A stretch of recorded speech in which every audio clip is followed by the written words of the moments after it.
Malapit ng pagbotohan sa ikalawang pagbasa sa plenaryo ng Kamara ang kontrobersyal na House Bill 4727 o ang Death Penalty Bill.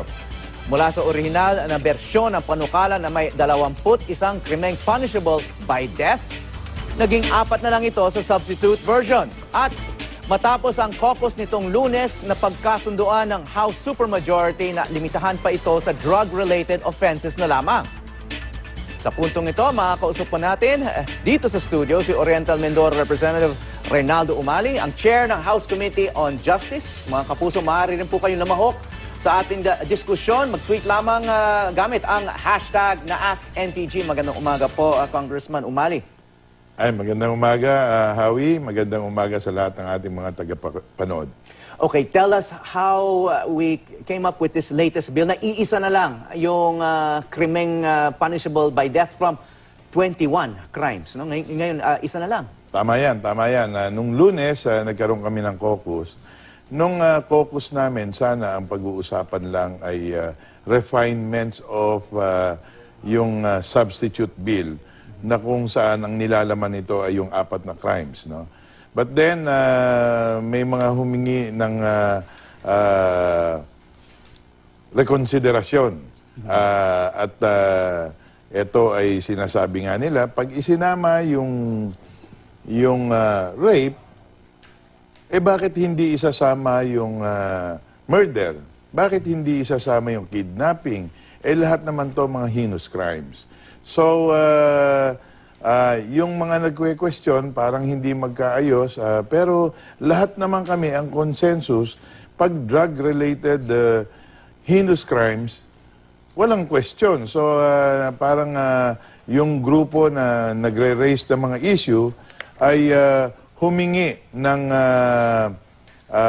rekonsiderasyon. Tama-tama dumating si Speaker Bebot Alvarez, tinanong namin si Speaker, at pumayag siya para magkaroon ng consensus. Okay, drug-related crimes, bakit walang question? I mean, it makes it seem like drug-related offenses are worse than plunder, rape, treason, murder, and all the other crimes, no?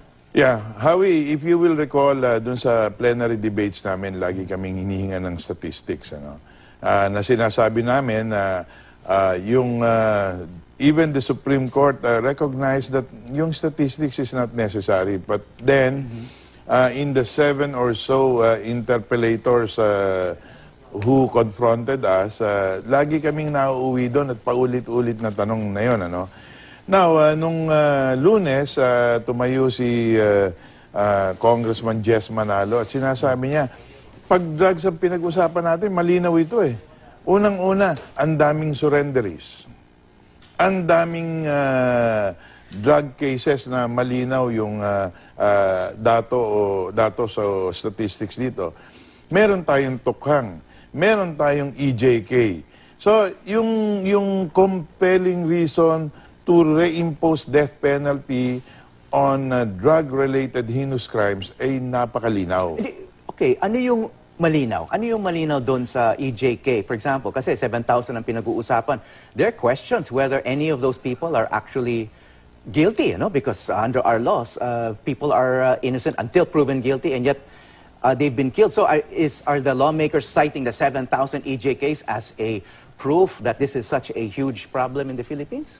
Yes, yun yung malinaw, ano, na sa araw-araw na nangyayari, yung riding in tandem, papatayin yung drug pushers, may nakalagay na drug pusher kami, and so on and so forth, is a clear manifestation that there is an urgency, there is a compelling reason to reimpose death penalty. So so you're assuming, lawmakers are assuming people with that sign na nakalagay drug pusher, wag tularan, guilty na yung mga taong yon. And hindi therefore, yun, baliktad.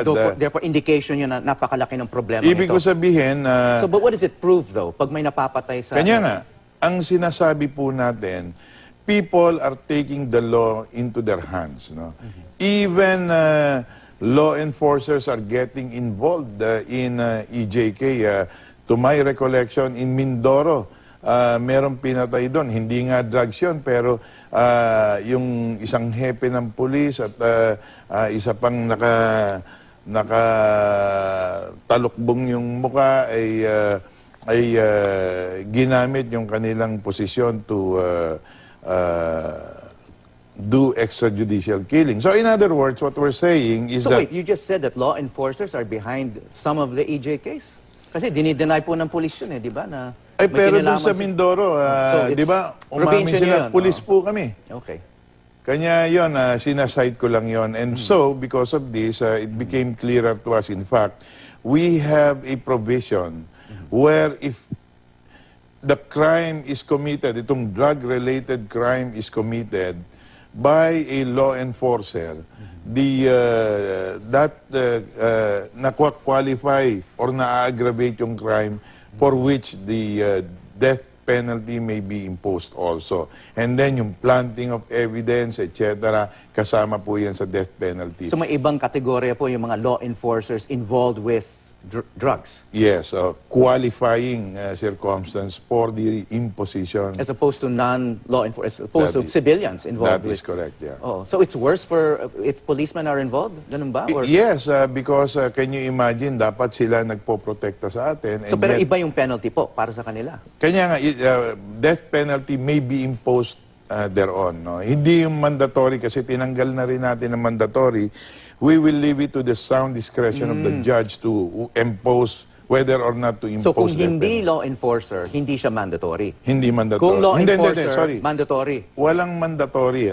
Kanya lang, pag tiningnan mo yung crime at ikaw ay law enforcer, nakwa-qualify yon to death. Kunwari, simpleng drug case, which is possession, for example, ang penalty dyan is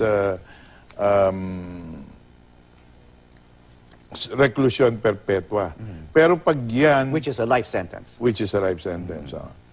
Pag ang involved dyan ay police, then it I see. qualifies itself into one which is for which death penalty may be imposed.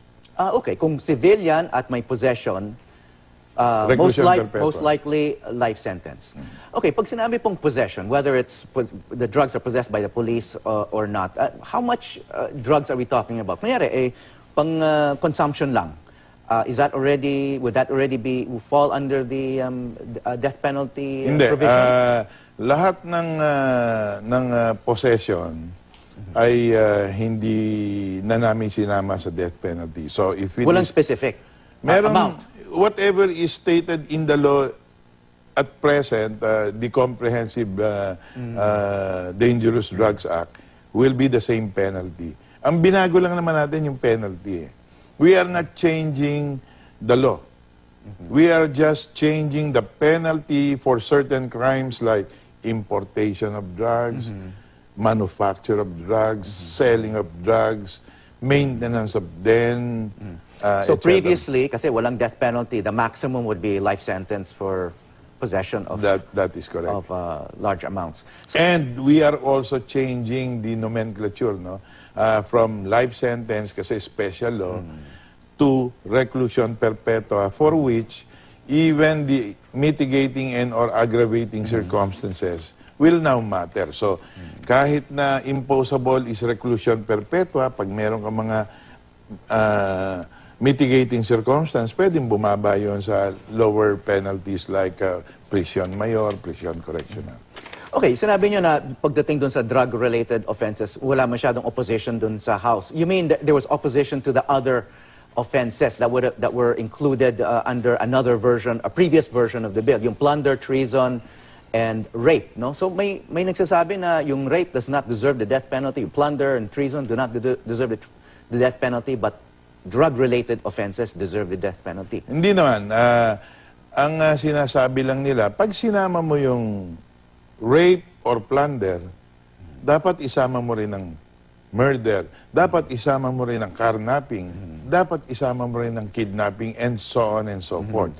So, yung iba, okay sa kanilang wala yung murder, wala yung kidnapping, basta nandun yung plunder. Yung iba naman, okay sa kanilang wala yung plunder, basta nandun yung rape, and so on and so forth. So, we cannot get that consensus. Although there is already a consensus on the reimposition of debt, and it became easier to get this consensus when we reduced it to drug-related heinous crimes. Anyway, how we just for a background there, if you will recall, after the NBP drug trade inquiry that we conducted, the Committee on Justice originally proposed a reimposition of debt only on drug-related heinous crimes. Yun yung original position namin. Kanya lang, Drug-related heinous crimes, Yes. meaning if Drugs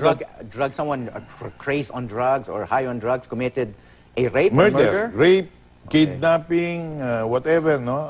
May namatay or even homicide, that is... Pero dapat gumamit muna ng drugs Correct. bago nag-commit ng... That is correct. ng crime. Pero if you commit those crimes without having done drugs, then... Wala, it wouldn't- reclusion it perpetua wouldn't- lang It yan. wouldn't qualify. So, yun ang original na panukala namin noon. That was our original intention. But then, somehow, because of our desire to build consensus, dumami yung mga crimes, kanya umabot ng 21. And then, thereafter, in our first caucus, bumaba ito sa 4. And then, ngayon, we're back to the same recommendation made by the Committee on Justice to limit it to drug-related heinous crimes. Okay, well, you've probably noticed dun sa social media, may mga daming kritisismo na by excluding plunder, it would be actually protecting, some yung politicians who have been involved in, stealing from public coffers, etc. Hindi naman, So parang may conflict of interest yung mga lawmakers dyan. Well, that was actually the result of yung iba nga insisting on some crimes and the other opposing it. No? But kanina merong nagtanong sa akin na ano daw ito, self-serving. Sabi ko, this cannot be self-serving kasi penal laws are only applied prospectively. So until and unless... Meaning in the future. After the passage of the law. Pag may kinomit ka ng one day before the passage of the law, nakakomit ka ng heinous crime, drug-related na punishable to death, Does not apply. will not apply. Okay, halimbawa lang, si Senator De Lima is being charged, no, with some drug-related offenses. Would her, if she's proven guilty, could the death penalty be imposed on her? Not at all, because as I said, it can only be applied for acts committed after the passage of the law. Okay, so ano yung roadmap, no? I mean, have you been talking to colleagues in the Senate? I mean, ano ba yung sentiment doon? Would you have the numbers to pass this? I'm sure I'm not part of the yung interchamber Conference committee? conferences that are happening. In fact, to my understanding, there was one yesterday, and I think the Speaker and the Senate President discussed this matter yesterday. No, I just do not know the result because I was not involved. But anyway, I'm sure there are exchanges, and I'm almost certain that because I hear, for example, Senator Tito Soto talking about, okay sa amin yan pag drug-related heinous crimes lang yan. So, they must have discussed this. And one thing good about this, tonight we will vote upon this on second reading, and hopefully we get, and I think I'm quite confident that we'll get a supermajority support also. At least this will now pave the way for Senate to already look at how they will craft their own version. But as it is, I think they are, based on statement of Tito Sen, no? It seems that a great number of senators are also amenable to reimposing death for drug-related heinous crimes. Okay, you've heard the argument from some of your lawmaker colleagues na hindi magiging legal ito dahil it would violate our international treaty obligations. We've signed an international treaty promising not to bring back the death penalty. Wouldn't this be a violation of that? Maybe, could be, but that does not make illegal any law that will be passed contrary to any treaty. Because what is important and what is of higher value is the Constitution, and the Constitution allows this. Howie, if you will recall, this was already reimposed in 1993. And at that time, there were already these treatises and protocols that are existing on or about that time. And the Supreme Court passed upon this and declared it to be constitutional. In fact, this is the People versus Echegaray case where the court already ruled on this in sometime in 1996, I think, you know. So, this is nothing new with respect to the Supreme Court. So I cannot understand why our colleagues, learned lawyers at that, would say that this will violate or this will be illegal. This is not unconstitutional, and the only thing that will render our laws illegal is when it is against the Constitution. Okay, but wouldn't it create a precedent of us like violating an international treaty that the country signed? I mean, wouldn't that create doubts over all the other commitments that we have globally?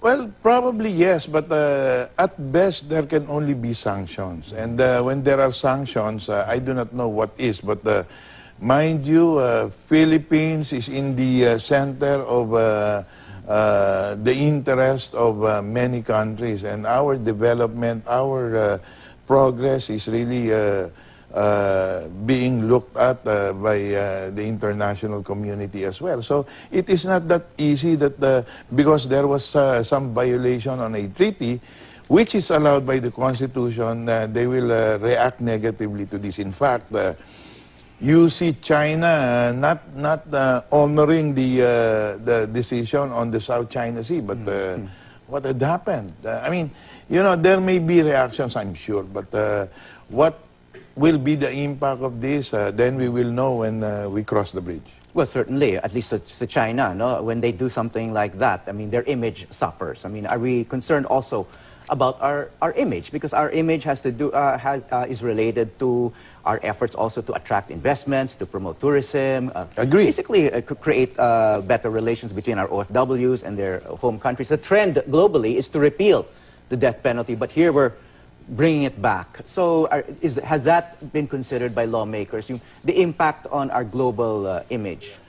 Yes, we did, but for us, you know, this is a domestic law, this is a domestic concern. I'm almost certain that the situation in other countries are far different from ours. What is more important is, and this we should always be mindful of, is the legal maxim, salus populi es suprema lex. And what does this mean? The welfare of the people is the supreme law of the land. And we are looking more at the welfare, not the welfare of other countries or citizens of other countries, but our own welfare, where we see a proliferation of drugs, which is really getting into the nerves of the many of the victims, of the people of the Philippines. Okay, sir, may tanong po yung ating Twitter follower. Ano pong kaibahan ng gumawa ng murder na nasa impluwensya ng droga at gumawa ng murder ng hindi nasa impluwensya ng droga? Why is there a difference? Murder is murder, in other words. That is correct. I think I've said that. A killer is a killer, but iba yung kakaiba yung nasa influence ka, yung gravity, yung complexion na nakita mo naman, papatayin yung isang buong pamilya, gigilitan ng ulo or i-decapitate yung katawan, yung mga something that is so horrible na shocking to the conscience of the people, di ba? Yan ang nakikita natin, isang pamilya re-rapin dahil drug craze and then papatayin pa o kaya... So you yourself, you're convinced that this is a national emergency, that drug-related crimes kind of dwarf all other problems such that kailangan talagang ng death penalty, kailangan talaga ng, ito yung priority ng ating pamahalaan? Siyempre, we follow the leader. No? The president sees this. We may not see the entirety of this because kaming lawmakers, we get to read every now and then some of this information from, or gather this from somewhere. But of course, if you're the president, you filter all of the things that are happening in the country. So he has a wider perspective. And yun na nga, if you will just go by the support that he got, 16 million, when he had a campaign promise of eradicating or fighting drugs, that goes to show that there are so many people who are wanting to really address on a priority basis the problem on drugs. Yeah, the president even said that even his own children would not be exempt from the law, no? That is correct. If they were caught. Okay, pagkatapos po ng death penalty ay isa naman daw sa priority bills yung pagbaba ng edad ng criminal liability mula 15 years old hanggang 9 years old. Of course, the world is also looking at this in addition Yes. to the local constituents, ano. Hindi kaya, what do you think of this? Kasi sinasabi ng mga critics ay parang tatargetin yung mga bata ngayon. Why 9 years old? Why not 10? Why not 8? And why lower the age of criminal liability in the first place? Yeah. Yes, it is true that kasi kami dun sa Committee on Justice, inactivate ko yung my subcommittee, so I need not hear each and every bill that goes to my committee. So I empowered my vice chair to conduct this, and then this will now be reported to the mother committee and will consolidate it so that we can cover more reforms needed in the laws that we will pass to address the criminal justice system on a more holistic basis. Anyway, going specifically to this lowering of juvenile age, no? The whole point is, siguro, let us backtrack a bit. What was the law before the Panghilinan law? The criminal responsibility was at 9. And then they changed it, they amended the law, brought it up to 15. And then, after several years, look at what happened. There were criminal syndicates who really used children to pursue their criminal design. As in fact, there were many criminals who got in conflict with the law. So shouldn't the syndicates be liable? And the children in this case, they would be considered more victims than actual people who are masterminding crimes, right? That may be true, but then what is the penalty? Oh, sorry. You know, when it was from 9, it was because you were asking why 9, why not 10? Because that was the previous law. Okay. We're just going back. Now, because things worsened during the time when we tweaked the law and increased it to 15, we are now looking at the negative impact of that law and would now want to tweak it. We have not made any decision yet whether it is 9 or 12. It will be a collective decision of the House and of Congress as a whole. At this point in time, we cannot really say what is. But what is clear is that we need to tweak the law to ensure that there will be changes in the policy. Because if we don't change and if we just maintain the status quo, do you expect change? Can we expect change?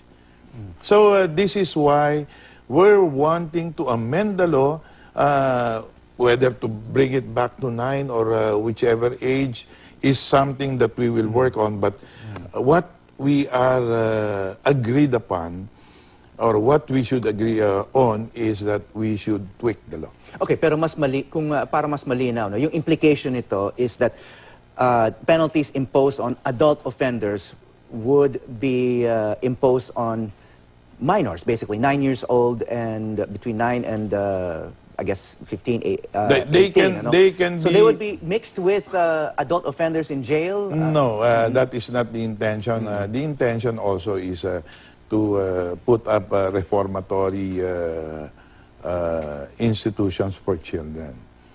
But you know, the problem now is what does the existing law say?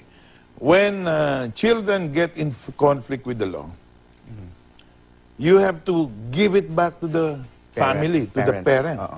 But that is precisely what we're trying to address. I mean, the reason why they are juvenile now is because of neglect of the parents. And because, in fact, some of the parents even use them for criminal activities. So the law would separate them from their parents. That and is put to them- give the state... not put them in prison with adult offenders, but put them in juvenile Yes. reformatory facilities. And Para let the ihiwalay state, pa rin sila. yung state will now take will- care of them will raise rather than them. the parents, di ba? Okay.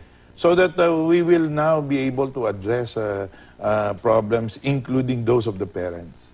Okay, maraming salamat sa inyong panahon at pananaw, Oriental Mindoro Representative Reynaldo Umali, Chair ng Committee on Justice sa Kamara.